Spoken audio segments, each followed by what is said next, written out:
Hello everyone, welcome back to our YouTube channel. This is the second lecture of our syllabus, Unit 3rd, Rights in National Constitution, South Africa and India. Last lecture में हमने study किया था historical and political context of south Africa. उसमें हमने देखा था कैसे racial discrimination हो रहा है ब्लैक साउथ अफ्रीकन्स के लिए. इवन उसमें ये भी स्टडी किया था कि कौन कौन से एक्सप्लॉयटेशन हो रहे हैं उनके ह्यूमन राइट्स के, कैसे उनको एक्सप्लॉयट किया जा रहा है, वायलेशन हो रहे थे उनके ह्यूमन राइट्स के. फिर अपार्थी डेरा में कौन कौन से राइट्स, मेन राइट्स इमर्ज होके आए थे, कि कौन कौन से लॉज बनाए गए थे ब्लैक साउथ अफ्रीकन के अगेंस्ट में. इवन इंटरनेशनल कौन कौन से उनके अगेंस्ट मूवमेंट्स भी स्टार्ट हुए थे, वो भी स्टडी किए थे कि ब्लैक साउथ अफ्रीकन को सपोर्ट करने के लिए वाइट साउथ अफ्रीकन से अपार्थी डेरा के अगेंस्ट जो मूवमेंट्स चले थे वो स्टडी किए थे. फिर इंटरनेशनल प्रेशर बना था. फिर जो अपार्थी डेरा था वो ख़त्म होके डेमोक्रेसी में ट्रांजिशन हुआ था. वहाँ पे फर्स्ट डेमोक्रेटिक इलेक्शन से हेल्ड हुए थे, वहाँ पर सब स्टडी किया था. इवन ये भी देखा था कि कैसे उनका नया कॉन्स्टिट्यूशन बन के आया था, एक नया कॉन्स्टिट्यूशन इमर्ज हुआ था जिसमें सबको इक्वलिटी के बारे में बात की गई थी. ये हमने लास्ट लेक्चर में स्टडी किया था. इस लेक्चर में हम स्टडी करेंगे historical and political context of India. India के बारे में स्टडी करेंगे कि इसमें ब्रिटिश जो है, ब्रिटिश कॉलोनीज कैसे रूल करती है इंडिया पर, कैसे कैसे उन्होंने कौन कौन से लीडरशिप, कौन कौन सी चीज़ें यूज़ की थी इंडिया के लोगों को एक्सप्लॉइट करने के लिए. फिर कौन कौन से मूवमेंट्स हुए थे, कौन कौन से मास लीडर्स, मेन लीडर्स इमर्ज होकर आए थे इंडिया के इंडिपेंडेंस के लिए जिन्होंने लड़ाई की थी. फिर कौन कौन सी कंडीशंस इमर्ज हुई थी, कौन कौन से मूवमेंट्स के प्रेशर से, और कौन कौन सी कंडीशंस इमर्ज हुई थी कि हमारी एक कॉन्स्टिट्यूंट असेंबली बनी. फिर इंडिया इंडिपेंडेंट हुआ. इंडिया को इंडिपेंडेंस के में हमारी कॉन्स्टिट्यूशन असेंबली बनी. फिर हमारा कॉन्स्टिट्यूशन बन के आया था. ये सब स्टडी करेंगे. इवन फिर कॉन्स्टिट्यूशन इंडिपेंडेंस होने के बाद में भी कौन कौन से चैलेंजेस फेस करने पड़े थे इंडिया को, पार्टीशन कैसे हुआ इंडिया का, क्या क्या फैक्टर्स इन्वॉल्व थे इंडिया के पार्टीशन के लिए, ये सब इसमें इस लेक्चर में स्टडी करेंगे. इवन ये भी देखेंगे कि हिस्ट्री कैसे इंपॉर्टेंट है राइट्स के, राइट्स बनने के लिए. ये सब इस लेक्चर में स्टडी करेंगे. Okay then let's start this lecture. So firstly India का हिस्टोरिकल पॉलिटिकल कंटेक्स्ट स्टार्ट करते हैं. इसमें पहले स्टार्टिंग करेंगे कि ब्रिटिश ईस्ट इंडिया कंपनी यहाँ पर आई थी, फिर वो ब्रिटिश रूल कैसे कन्वर्ट हुआ था. फर्स्टली जब ईस्ट इंडिया कंपनी यहाँ पर आई थी, वो ट्रेडिंग एंटिटी बन के आई थी. जस्ट बोल सकते हैं उसका मेन पर्पस था ट्रेड करना. पर धीरे धीरे उसने गवर्नेंस पर, एडमिनिस्ट्रेशन कंट्रोल लेना स्टार्ट कर दिया, एडमिनिस्ट्रेशन पर कंट्रोल करना स्टार्ट कर दिया. पॉलिटिकल फैक्टर से भी, पॉलिटिकल चीज़ों में भी अपना बोल सकते हैं दखल अंदाजी करना शुरू कर दिया था. और धीरे धीरे काफ़ी सारे एरिया जो है इंडिया का कवर करने लगी एडमिनिस्ट्रेशन कंट्रोल लेके वहाँ पर. फिर 1857 में इंडियन रिवॉल्यूशन हुआ था, तो उसमें गवर्नेंस जो है ब्रिटिश कंपनी से जो है ईस्ट ब्रिटिश क्राउन में कन्वर्ट हो गई थी, ब्रिटिश क्राउन के हाथों में चली गई थी 1858 में. ब्रिटिश रूल का जो मेन एम था वो था इंडिया के वेल्थ को यूज़ करना, वेल्थ को एक्सट्रैक्ट करना, पैसों को यूज़ करना. मेन उसका काम था कि वो क्या करता था, यहाँ से वेल्थ लेता था, पैसे लेता था, और रॉ मटेरियल भी यहाँ के लेके अपने ब्रिटिश में ब्रिटेन में लेके जाते थे, अपने नए गुड्स कन्वर्ट कर देते, रॉ मटेरियल अच्छे प्रोडक्ट्स बना देते हमारा ही पैसा यूज़ करके, और फिर उसी गुड को, उसी प्रोडक्ट्स को इंडिया में लाके हमारी मार्केट्स में हाई रेट पे बेचते थे. मतलब उनका ना रॉ मटेरियल, ना उनका पैसा उसे बनाने में, और अर्न भी प्रॉफिट वो कहाँ पे कर रहे हैं, हमारी मार्केट में लाके बेच के उस प्रॉफिट से, उसी से हाई पैसों में महंगे दामों में बेच के उस गुड्स को पैसे अर्न करते थे. तो इससे क्या होता था कि उनका ना तो पैसे जा रहे थे, ना उनका इन्वेस्टमेंट था इसमें, पर वो प्रॉफिट अर्न कर रहे थे. तो इंडिया की सारी वेल्थ ख़त्म करना उनका main economic impact, economic rule था. एक टाइप वो इकोनॉमिकली इंडिया को ख़त्म कर रहे थे वो. और इन सब से क्या हुआ, इंडिया में अकाल पड़ गया, फैमाइन आ गया, लोगों को हाई टैक्स पे करने के लिए. अब वो क्या करते थे, खाद से कुछ भी क्रॉपिंग, कुछ भी क्रॉप हो रही है या फिर कुछ भी चीज़ भी यूज़ कर रहे हैं, वो सब चीज़ पे तब पे हाई टैक्स पे करना पड़ा था इंडिया को, इंडिया के लोगों को, ब्रिटिश को. तो और इंडस्ट्रियल ग्रोथ भी कम्प्लीटली उन्होंने बंद कर दी थी इंडिया में. इंडिया में कुछ गुड्स बनाने का काम, मतलब इंडस्ट्रीज को काम ही नहीं करने देते थे. इंडस्ट्री से पूरा जो था वो पूरा खत्म कर दिया था ब्रिटिश ने. वो पूरा कम्प्लीटली डिपेंड कर रहे थे अपने ऊपर. तो इन सबसे ये इम्पैक्ट पड़ा, इकोनॉमिकली इम्पैक्ट जो पड़ा था इंडिया पर. फिर उसके बाद में मेन इससे क्या हुआ कि काफ़ी ज़्यादा एक्सप्लॉइटेशन करने लगे थे कॉलोनियल रूल जो थी. धीरे धीरे के लोगों में नेशनलिज्म, मतलब लोगों में इनके प्रति जो है नेशनलिज्म अगेंस्ट इंडिया के लोगों में ब्रिटिश के अगेंस्ट भावना जाने लगी कि ये लोग हमारा एक्सप्लॉइटेशन कर रहे हैं. तो सब लोग इकट्ठे होने लगे, नेशनलिज्म की भावना जागने लगी, ये सब स्टार्ट होने लगा. तो इमरजेंस हुआ इंडियन नेशनलिज्म का 1885 में इंडियन नेशनल कांग्रेस बनी। जो इंडियन नेशनल कांग्रेस जो बनी थी वो काफ़ी ज़्यादा लोगों के पार्टिसिपेशन से, काफ़ी सारे पॉलिटिकल एलाइट्स जो थे कंट्रीब्यूट इकट्ठे हुए थे, तब जाके बनी थी।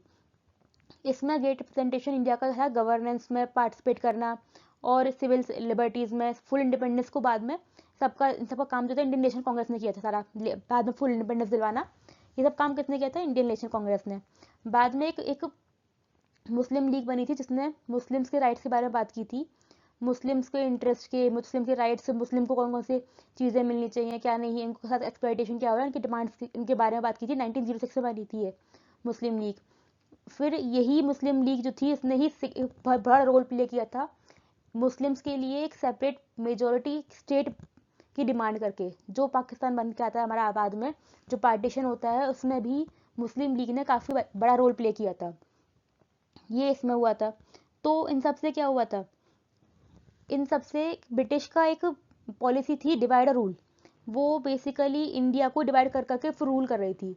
उसने इंडिया को बहुत छोटे छोटे प्रिंसली स्टेट्स में डिवाइड कर दिया था और उनके अकॉर्डिंग फिर रूल कर दी थी वो। उसका मेन था कि इंडिया को पूरी तरह बर्बाद करना, पूरी तरह ख़त्म कर देना। तो उसी तरह से उसने अपनी पॉलिसी यूज़ करके, डिवाइड एंड रूल पॉलिसी करके, काफ़ी सारे कम्युनल टेंशन्स भी इंक्रीज हो गए थे।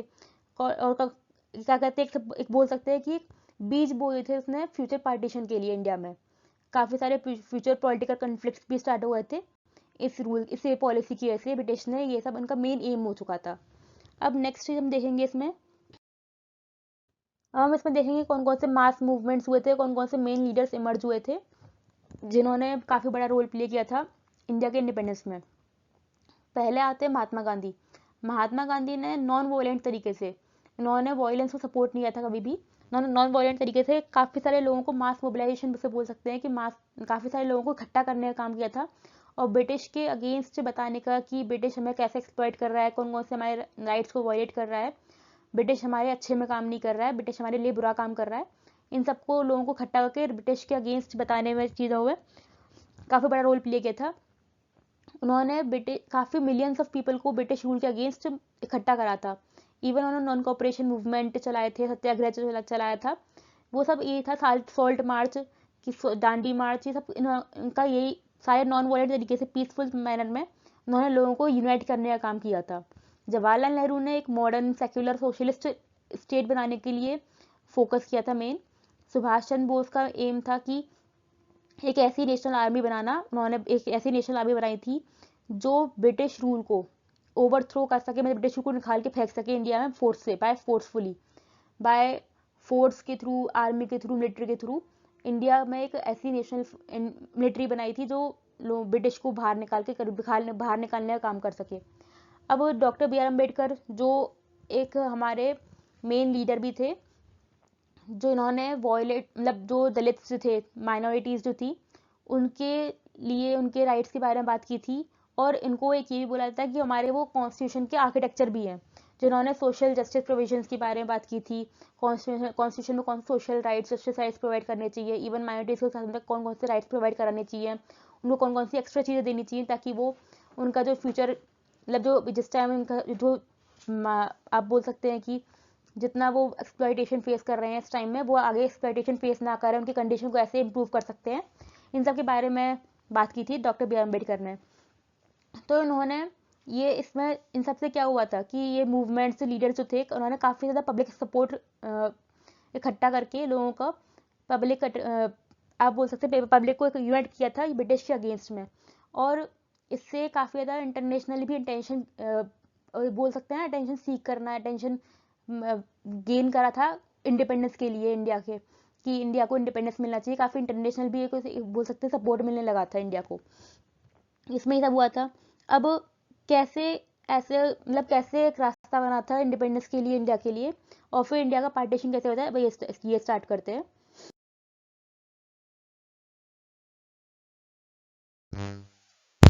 वर्ल्ड वॉर सेकेंड जब हुआ था तो ब्रिटिश भी, वर्ल्ड वॉर सेकेंड में ब्रिटिश ने भी पार्टिसिपेट किया हुआ था वर्ल्ड वॉर सेकेंड में। तो ब्रिटिश जो था उसकी कंडीशन काफ़ी ज़्यादा वीक हो चुकी है, इकोनॉमिकली भी और मिलिट्रली भी, मिलिट्री के बेसिस पे भी। तो ये एक हमारे लिए काफ़ी बड़ा सुनहरा मौका बन चुका था इंडिया के एज ए डिमांड करना इंडिपेंडेंस के लिए। तो काफ़ी ग्रेट लेवल पे, काफ़ी बड़े लेवल पे इंडिया को इंडिपेंडेंस की डिमांड जो थी वो बढ़ गई थी। तो 1947 में माउंट बेटन जो थे अपने प्लान लेके आए थे। इन्होंने फाइनल नेगोशिएशन किए थे इंडिया के पार्टीशन।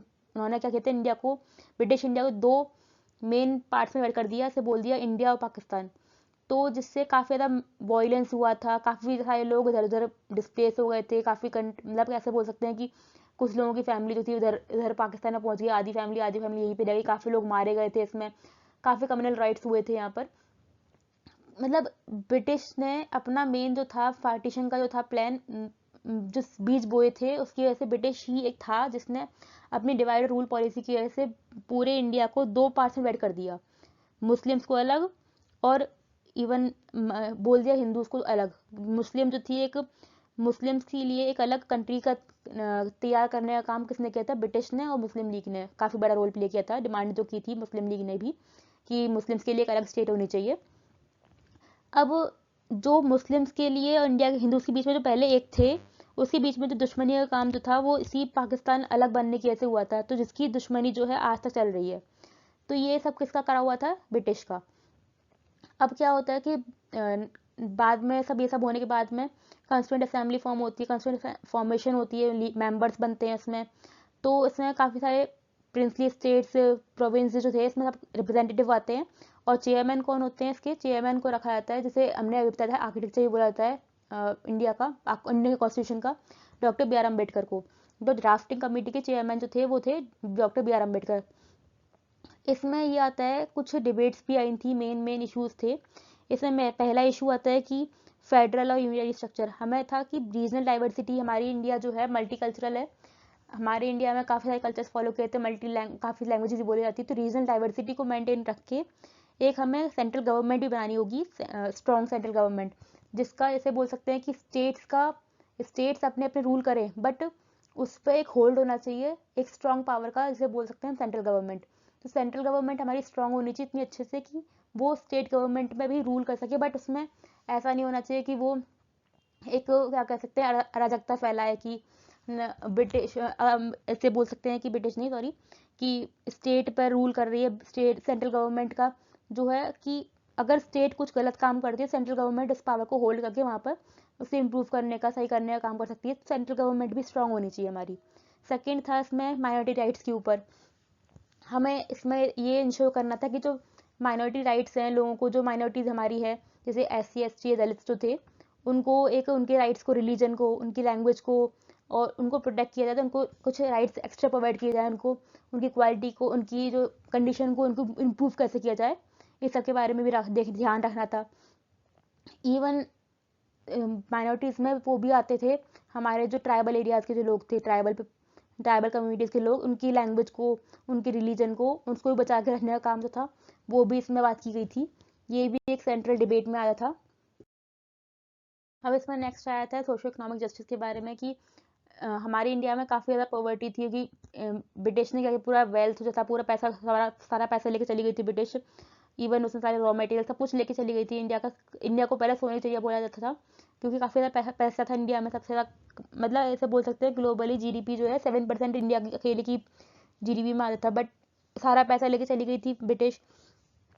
तो काफ़ी ज़्यादा गरीब हो गया था हमारा इंडिया, पॉवर्टी, काफ़ी एक्सट्रीम पॉवर्टी थी, इवन लिटरेसी भी थी वहाँ पर। इंडिया में काफ़ी पढ़े लिखे कम लोग थे, और एक काफ़ी अच्छे लेवल पर, हाई लेवल पर कास्ट हिरार्की चल रही थी, मतलब upper caste, lower caste discrimination काफ़ी बड़े लेवल पर चल रहा था। उस सबको ध्यान में रख के कैसे राइट्स बनाए जाए, इन सब के बारे में एक डिबेट में था।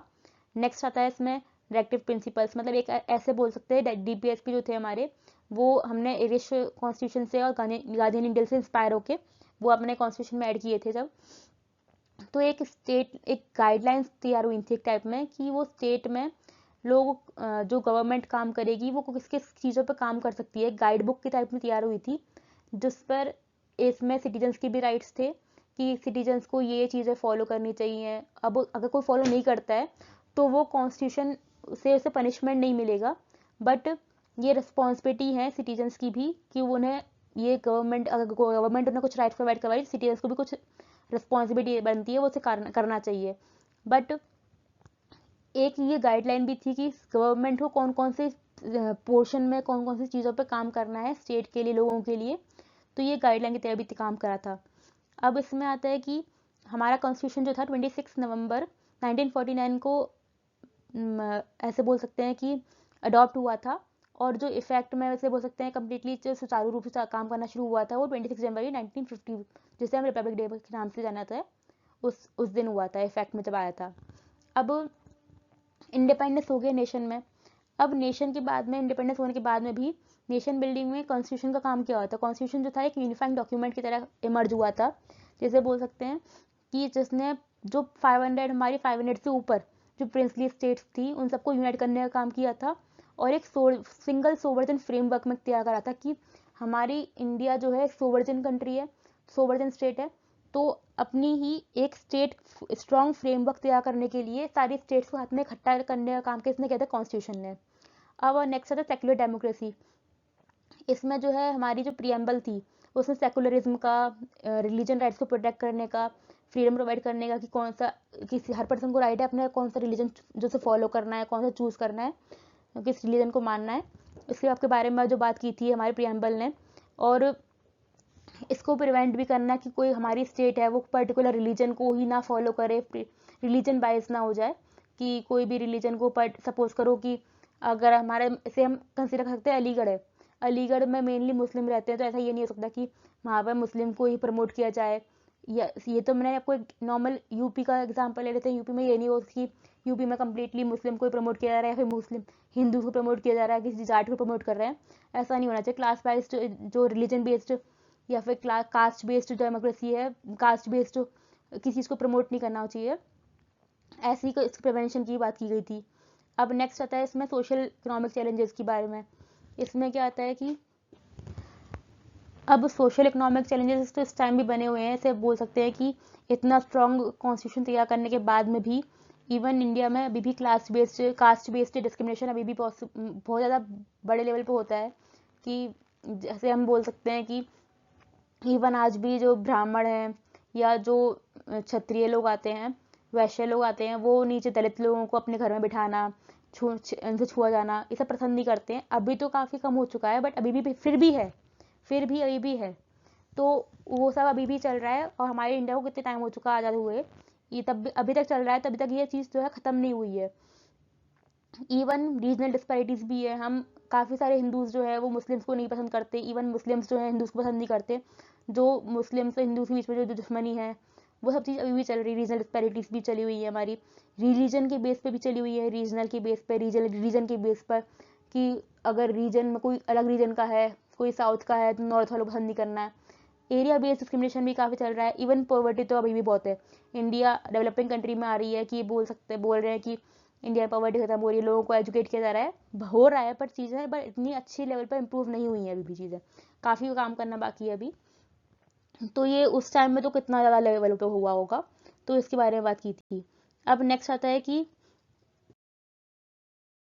अब नेक्स्ट एक क्वेश्चन अराइज होता है कि हिस्ट्री क्यों मैटर करती है कॉन्स्टिट्यूशनल राइट्स बनाने में। हम पहला इसमें पॉइंट देख सकते हैं, काफ़ी सारे पॉइंट्स में हमारी हिस्ट्री मैटर करती है कॉन्स्टिट्यूशन राइट्स बनाने में। पहला पॉइंट आता है कि वो शेप करती है राइट्स कौन कौन से बनने चाहिए, किस किस फैक्टर में मेन हमें फोकस करना है, किस फैक्टर से फोकस ज़्यादा होना है, किस में कम होना है, इसके बारे में बात होती है। जैसे साउथ अफ्रीका में हुआ था, साउथ अफ्रीका में रेशियल डिस्क्रिमिनेशन हुआ था, तो इसके बेस में जो कॉन्स्टिट्यूशन बना था वो उसमें था कि मेन फोकस था कि इक्वलिटी होनी चाहिए हर जगह, जस्टिसेबल सोशल राइट्स बने होने चाहिए, जिनको जस्टिस नहीं मिला था वहाँ पर, इक्वलिटी नहीं थी, तो इस पर मेन फोकस किया गया था। सोशल इकोनॉमिक जो राइट्स मिल रहे थे वो इक्वल होने चाहिए सबको, उसके बारे में बात की थी। इंडिया में क्या हुआ था, इंडिया में कॉलोनियल एक्सप्लॉयटेशन हुआ था, तो फिर हायरार्की बेस्ड सोशल डिस्क्रिमिनेशन काफ़ी हुआ था।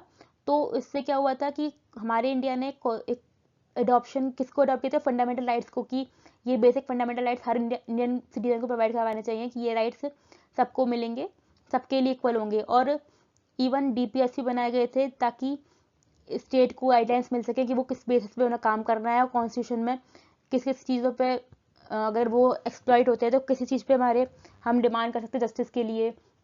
फंडामेंटल राइट को हमारे छीनने की कोशिश करते हैं तो हम कोर्ट में बोल सकते हैं कि हमारे ये राइट्स एक्सप्लॉइट हुए हैं, ये राइट्स छीने गए हैं, तो उसके हमें जस्टिस मिल सकता है इसके बेस पर। इवन DPS में हमें गाइडलाइंस मिली थी स्टेट को किस चीज़ फैक्टर्स में, किस चीज़ में काम करना है। और कॉन्स्टिट्यूशन जो अगर राइट्स प्रोवाइड करता है सिटीजन को, तो सिटीजन्स की भी रिस्पॉन्सिबिलिटी है कि उन्हें भी कुछ कुछ प्रिंसिपल्स फॉलो करने चाहिए, कुछ कुछ चीज़ें फॉलो करके स्टेट के लिए भी काम करना चाहिए। ये सब चीज़ों के बारे में बात की थी। इसमें ये था कि दोनों का काम रिफ्लेक्ट कर रहा था, दोनों का मेन जो था लिबरल और वेलफेयर स्टेट आइडियल्स को रिफ्लेक्ट करने का काम था। अब नेक्स्ट आता है इसमें implementation, understanding implementation and challenges. इसमें यह था कि सोशो पॉलिटिकल लेगेसीज में था कि दोनों नेशन ने काफ़ी ज़्यादा अनइक्वल सोशल ऑर्डर्स मतलब आप ये बोल सकते हैं काफ़ी ज़्यादा अनइक्वलिटी फेस की थी। तो एक अगर हम कितना भी स्ट्रॉन्ग कॉन्स्टिट्यूशन तैयार कर दें, लोगों को बोलें कि हम ये गारंटी देते हैं आपको ये राइट्स मिलेंगे, ये होगा, बट ये जो है इंस्टेंटली जितने भी घाव जो इंडिया को या साउथ अफ्रीका को मिले थे वो इंस्टेंटली तो नहीं भर सकता ना, क्योंकि सेंचुरी से लोगों पे जो बोल सकते हैं कि बहुत सालों तक लोगों पे वायलेशन हुआ था, लोगों को एक्सप्लॉइट किया गया था, तो वो इंस्टेंटली नहीं भर सकते। जो डिस्क्रिमिनेशन लोगों के हाथ में चला गया था, वो चलता आ रहा था, वो धीरे धीरे करके घाव बढ़ जाएंगे। तो सोशल पॉलिटिकल लेगेसीज जो बनी हुई थी वो धीरे धीरे इम्प्रूव हो रही थी, जो बन रही थी। अब फिर था जुडिशियल एक्टिविज्म। ये तो चैलेंज था कि सोशल पॉलिटिकल की धीरे धीरे घाव बढ़ जाएंगे, लोगों को बिलीव किया करवाया जाएगा कॉन्स्टिट्यूशन में, लोगों को ट्रस्ट करें कि हमारा जो कॉन्स्टिट्यूशन है हमें प्रोटेक्ट करने के लिए, हमारे लिए राइट्स बनाने के लिए बना हुआ है, हमें एक्सप्लॉइट करने के लिए नहीं बना है। अब फिर इसमें जो जुडिशियल एक्टिविज्म में काफ़ी बड़ा रोल प्ले किया था, बोथ कंट्रीज जो कोर्ट्स थे इन्होंने भी एक सिग्निफिकेंट रोल प्ले किया था अपने कॉन्स्टिट्यूशन के जो लॉज है, राइट्स है, उनको इंटरप्रेट करने का, उनको एक्सप्लेन करने का लोगों को, और उनको बताने का कि अगर आपके हाथ में ये हुआ था हिस्ट्री में तो फिर हमने ये राइट्स बनाए हैं इससे प्रोटेक्शन के लिए। लोगों को इंटरप्रेट करने का काम काफ़ी बड़ा लेवल पे किया था कोर्ट ने। इवन ये ऐसे बोल सकते हैं रिस्पॉन्स था जो हिस्टोरिकल इनजस्टिस हुआ था हिस्ट्री में, उसके जो इनजस्टिस हुआ था उसके अगेंस्ट में रिस्पॉन्स दिया गया था कि ये इनजस्टिस आपके सामने हुआ था, रेशियल डिस्क्रिमिनेशन साउथ अफ्रीका में हुआ था, यहाँ पर जो जितना ज़्यादा राइट्स का लोग एक्सप्लॉइट किया गया था काफ़ी बड़े लेवल पर इंडिया में, तो उसके अगेंस्ट हमने ये राइट्स बनाए, आपको ये राइट्स प्रोवाइड किए जाएंगे ताकि आगे एक्सप्लॉइटेशन ना हो। इन चीज़ को सबका ध्यान रखा जाएगा हमारे कॉन्स्टिट्यूशन में, इसके बारे में बात की गई थी। अब दोनों ही कॉन्स्टिट्यूशन में इवोल्यूशन तो हो रहा है। अब हमारे जो डॉक्यूमेंट्स हैं इन्हें बोल सकते हैं हमारा कि ये हमारे लिविंग डॉक्यूमेंट्स हैं दोनों ही कॉन्स्टिट्यूशन, क्योंकि अब जैसे टाइम इवॉल्व हो रहा है, टाइम बढ़ रहा है, तो लोगों की डिमांड्स बढ़ रही हैं, डिमांड्स इवन हर चीज़ में चेंजेस आ रहे हैं, पॉलिटिकल चेंजेस आ रहे हैं, इकोनॉमिक चेंजेस आ रहे हैं हर जगह, तो अमेंडमेंट्स भी हो रहे हैं प्रेजेंट कंडीशन को देख के, जुडिशियल भी चेंजेस हो रहे हैं काफ़ी सारे, तो पॉलिसी रिफॉर्म्स भी हो रही हैं। तो ये हमारा बोल सकते हैं कि ये एक हमारा कंटेम्प्रेरी टाइम को देख कर, प्रेजेंट टाइम को देख के हमारे कॉन्स्टिट्यूशंस जो हैं वो इवॉल्व होते हैं टाइम टू टाइम। अमेंडमेंट्स होते हैं, काफ़ी सारे अमेंडमेंट्स होते हैं हमारे कॉन्स्टिट्यूशन में, इंडिया में भी काफ़ी सारे अमेंडमेंट्स हुए हैं, तो ये हमारे लिविंग डॉक्यूमेंट्स की तरह काम किया है।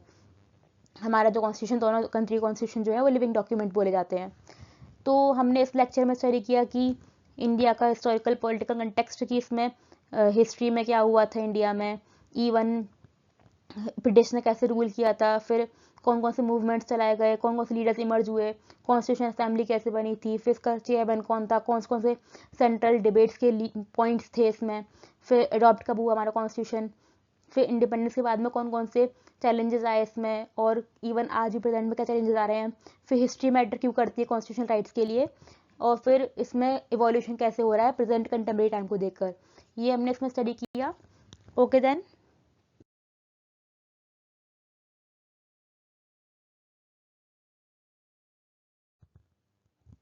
Okay then that's all for today, thank you. Next lecture हम स्टडी करेंगे कि कौन कौन से कॉन्स्टिट्यूशन राइट्स हैं, इंपॉर्टेंट राइट्स हैं जिसके बारे में बात की दोनों कॉन्स्टिट्यूशन में, साउथ अफ्रीका के और इंडिया के, जो जैसे हमारे कोड्स जो हैं वो कैसे हमारे कॉन्स्टिट्यूशन को इंटरप्रेट एक्सप्लेन करते हैं, और कौन कौन से इंपॉर्टेंट केसेस है, लैंडमार्क केसेस हैं जो कॉन्स्टिट्यूशन के एवोल्यूशन में और कॉन्स्टिट्यूशन को इम्प्रूव करने में हेल्प करते हैं, ये सब का स्टडी करेंगे। Okay then, thank you.